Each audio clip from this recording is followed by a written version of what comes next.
What did you just do? Do you understand that's something you shouldn't do as a person? What? You're exaggerating. Mom, you and my sister are just as responsible. Didn't you guys even check? Ugh, I can't handle this. We're going to the hospital. I'll call a cab. Just wait.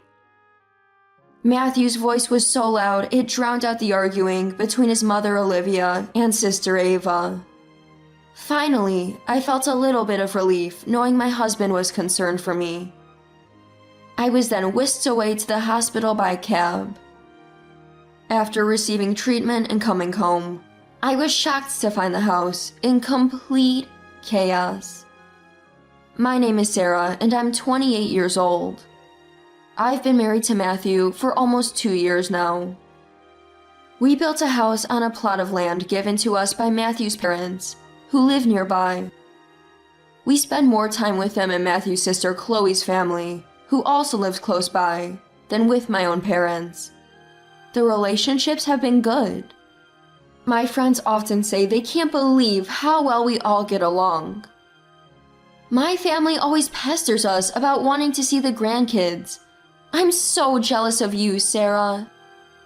Thankfully, they don't pressure us about kids. They respect our decisions. We all keep a good distance, you know? Oh, right. Matthew has 2 sisters, doesn't he? What's the deal with Ava, who married into that rich landowning family? Sister-in-law refers to Matthew's older and younger sisters. Both my sister-in-law Chloe and I are married and have moved out of our parents' homes. Chloe lives in a nearby town and we often hang out as families. On the other hand, I hardly know my other sister-in-law, Ava. She rarely visits her parents' home, and the only time I met her was at my wedding. From what I've heard, Ava married into a well-known local family and is living a wealthy life. Ava's mother-in-law grows organic veggies on their sprawling property, and we often get a share of the bounty. I see Chloe all the time, but I barely know Ava. Oh well, keeping some distance is probably best. I'm so jealous. Whenever friends gather, most people gripe about their husbands or in-laws, but I was completely free from the so-called mother-in-law and daughter-in-law conflict. I never thought I would end up in a life-threatening situation, though. One night after dinner, a message popped up on my phone. Oh, a message from Chloe. What's up? She's saying we would have a dumpling party tomorrow, your favorite. We had dumplings just yesterday. How much do you like them? Dumplings are good any day. Yours are delicious, Olivia. Let's eat a lot. I'm grateful to Matthew's family for always inviting us over for meals. I'll bring drinks, sending message. Oh, Ava's coming too. Haven't seen her since the wedding. She said she's been busy helping her in-laws, so it's hard for her to get away. That's right, so tomorrow's a rare occasion with the whole family. Maybe we should stay over. The next day after work, Matthew and I met up at the supermarket.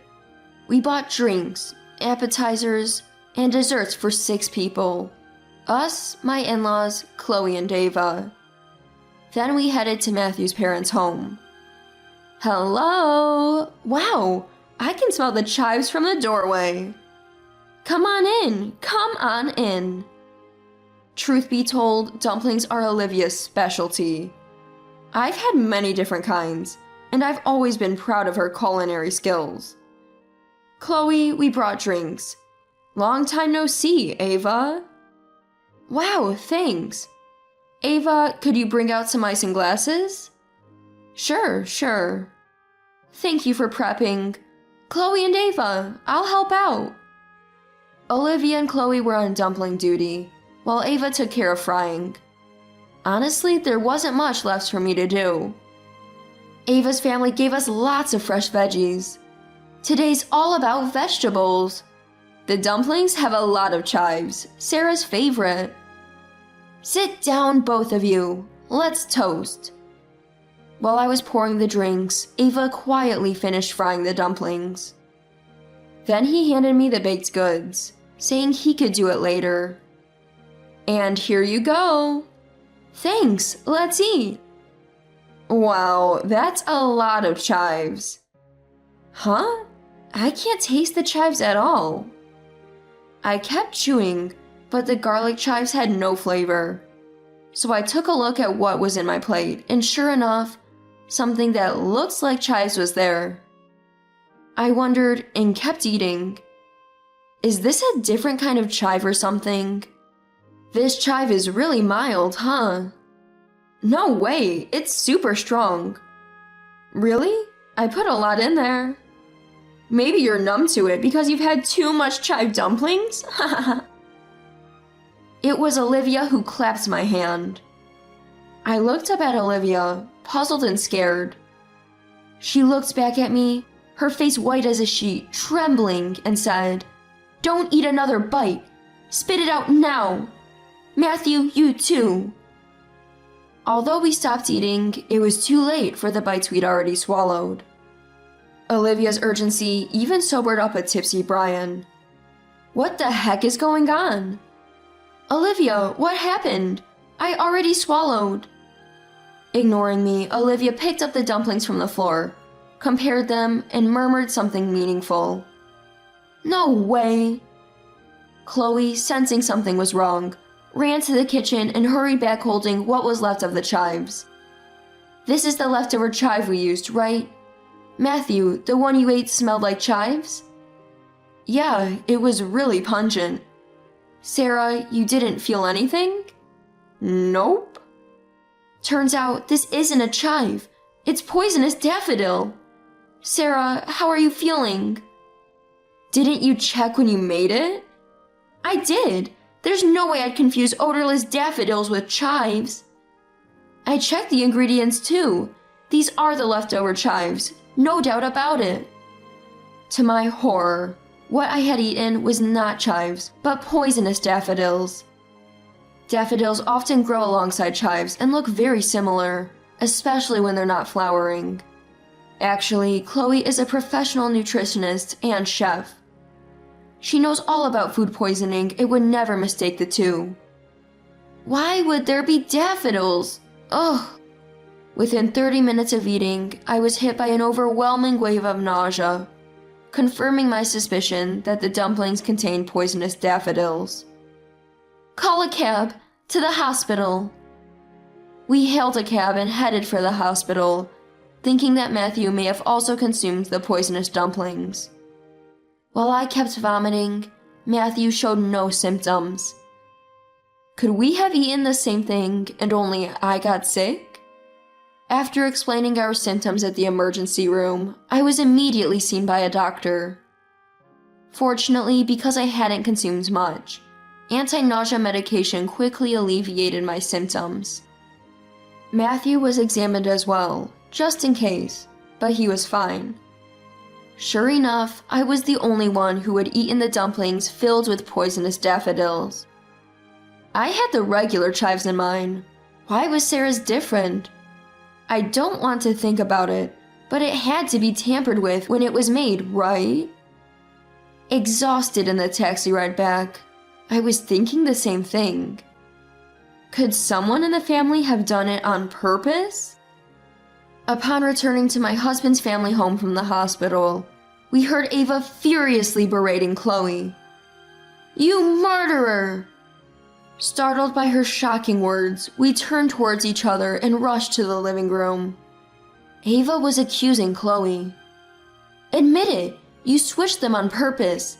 There's no way a nutritionist like Chloe would confuse chives with daffodils. You almost killed someone. Hey, don't go spreading rumors.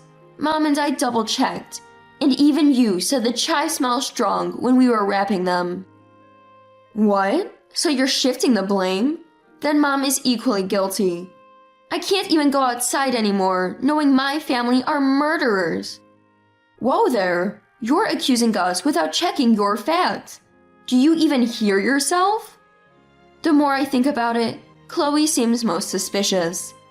Mom warned Sarah not to eat the dumplings. Now what? Do I have to report this? Ava, you can't accuse people without proof. I'm telling you, Chloe is innocent. What's your game, accusing people like this? It's beyond bullying. Ava's face turned red.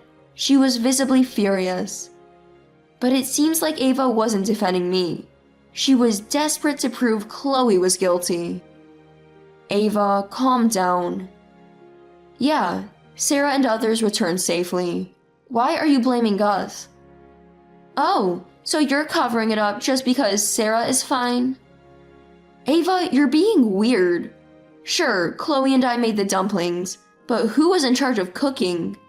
Sarah, which ones did you choose to eat? Well, while Brian and Matthew were toasting, I had what Ava served me. Who took on the role of cooking because they weren't good at wrapping? That was you, Ava, wasn't it? Come to think of it, you gave Sarah the dumplings from the plate, not the hot griddle, right? Yeah, I'm not good with hot food, so I tried to eat the one in front of Sarah that had cooled down a bit. Ava, you stopped me, saying it was for Sarah. Was there a reason for that? Everyone, now sober and composed, started to recall Ava's suspicious behavior. I had eaten dumplings that weren't fresh off the griddle. With the tables turned, Ava broke down in tears when everyone confronted her. What's wrong with all of you? Making me the bad guy? Sarah and Chloe, you both get to be happy, and it's not fair. What are you talking about? Explain yourself. Turns out the bulk of vegetables used in this dumpling party were passed from Ava's mother-in-law to Ava. Ava and her mother-in-law were always at odds. Though they didn't live together, mother-in-law would drop by unannounced almost every day, dishing out snide comments and blatant harassment. One day, just like clockwork, mother-in-law showed up early in the morning and handed Ava a muddy cardboard box. Ava noticed it was filled with soil-covered veggies, and also daffodils, causing her alarm. My husband's always busy, never home, and no one's helping me. I'm struggling every day, while Chloe and Sarah live without any problems. It's unfair. I was speechless as a teary-eyed Ava painted herself as the victim. My mom is planning a dumpling party featuring Sarah's favorite dumplings. It's like everyone treasures Sarah, and it's not fair.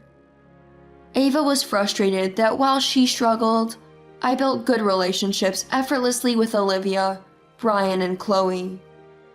Fueled by resentment, she aimed her anger at me. Then, taking advantage of the upcoming dumpling party, she sneakily prepared daffodil stuffed dumplings. Volunteering to cook, she timed it perfectly to serve me the tainted dumplings. Unbelievable! If something happened to Sarah and my unborn baby, that would be murder. Yes, I was pregnant at the time. The reason I went to the hospital right after feeling a bit nauseous was that I was expecting. I didn't know you were pregnant.